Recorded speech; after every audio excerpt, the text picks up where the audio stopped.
叶惜雾和叶冰裳，你选一个吧。放了。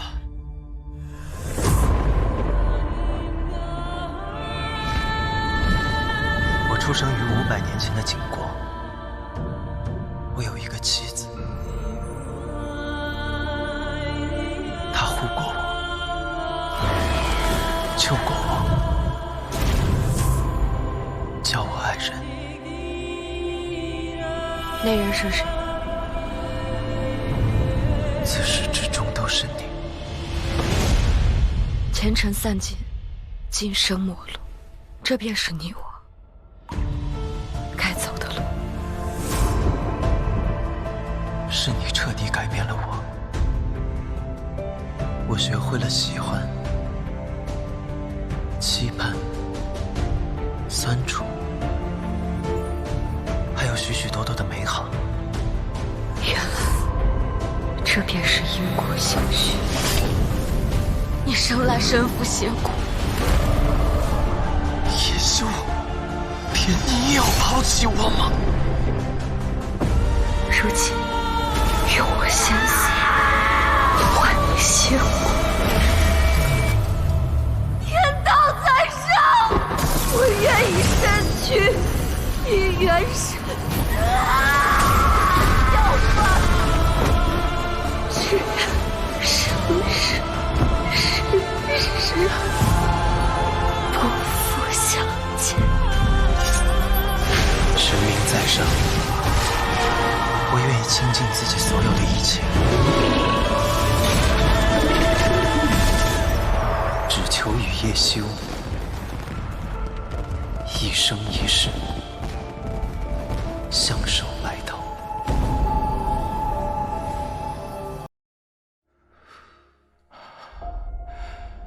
人人都说太阳是亮的，是暖的，我却不知道真正的亮究竟是什么意思。直到我遇见了你。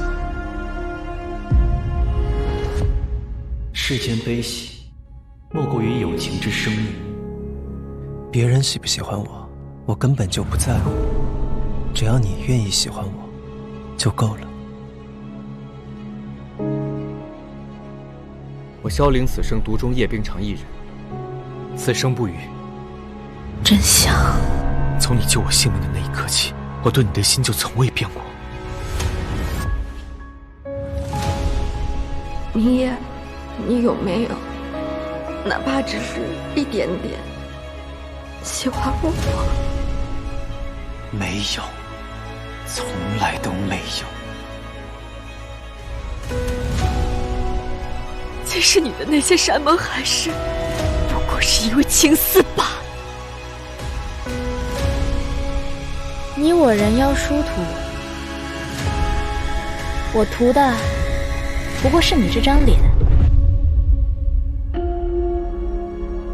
无生无灭，无染无净，金令尔等便利爱增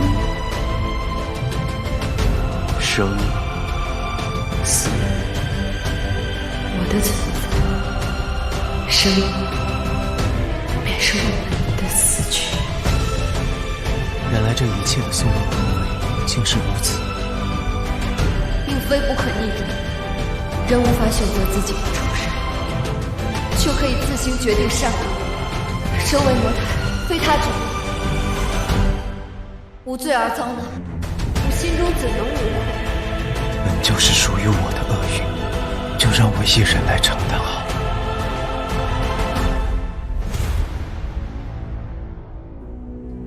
安静。任何风景都比不过我，能生生世世和你在一起。话是你说出来的，你可别后悔啊！有为此意，天地共处，生魂俱灭。刚开始读本的时候，还是包括拍的时候，我们其实很多场戏记忆都很深刻，因为它有3世，阶段性的比较多一些。那对于人物关系上的处理，还有人物情感上的处理，就会比较复杂，这个是比较大的一个挑战。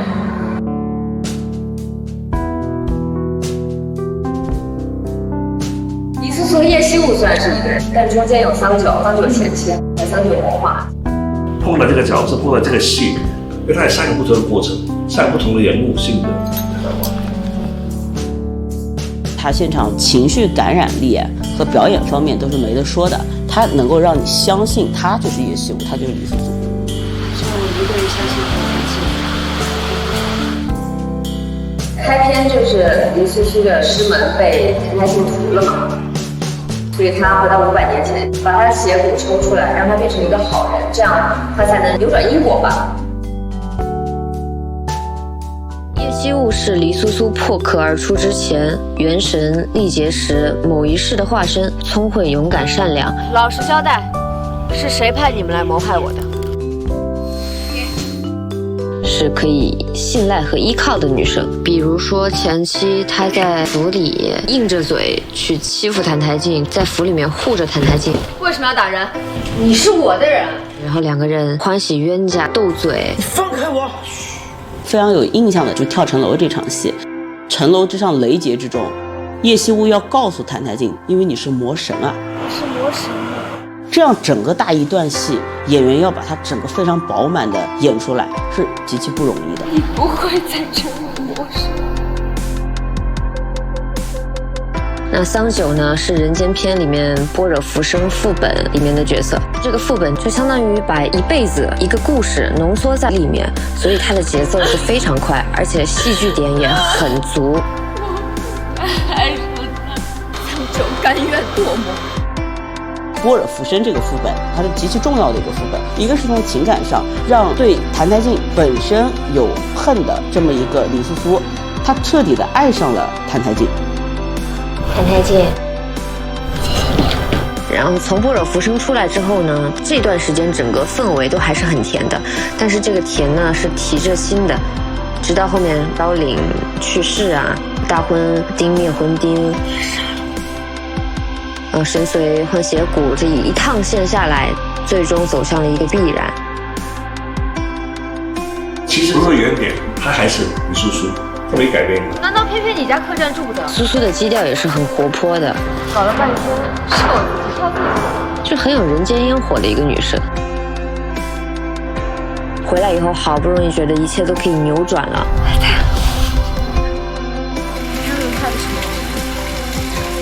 可到头来，好像又回到了原点的感觉。我生来就是魔神。就是那一刻，其实黎素苏是非常难受。在这个过程中的表现，然后其实这个也是个趣味点，让观众觉得会不会黎素素的东西表现成叶希雾的时候，但是他可以把2个角色同时在分演出来。我们有很多重情绪的戏，离别啊、仇恨啊之间的。这段时期就是进行了一下角色创作。演员的演技是一个整体的剪接，我们可以很多的角度、很多的节奏可以补充这种剪接。有时候我觉得，这个还是可行，或者要求再来一个。我觉得他也许这样把握得到他自己要的地方。这个也蛮好的。我是喜欢在现场做感觉的。非常开放性的一起探讨各种的可能性，角色诠释到的活灵活现，非常的专业跟敬业，很爱自己的角色。可能我之前的戏打戏比较多嘛，然后导演就说：“哎呀，你能打，我看过。”我觉得有时候很敬业的，他会很准确的交给你，他就很直爽，准备好就拍，会把对方真正当作是剧本里的那个角色，他的一个眼神，他的一句话，不会觉得他在是白玉，你觉得他就是叶希。就我们2个当时都特别冷，桑九他那个魔化装扮是露胳膊的，露露他当时已经拍完了，但是他坚持留下来帮我搭词，其实是让我非常感动的。业务能力好，然后又好相处。他在现场可以调动起大家的情绪，他在塑造角色上也是非常下功夫。他现场就一直去琢磨怎么去表演，通过沟通去揣摩这个角色，去呈现这个人物。Hello， 大家好，我是演员白洛，在《长月烬明》中饰演黎素苏、叶希雾和桑九。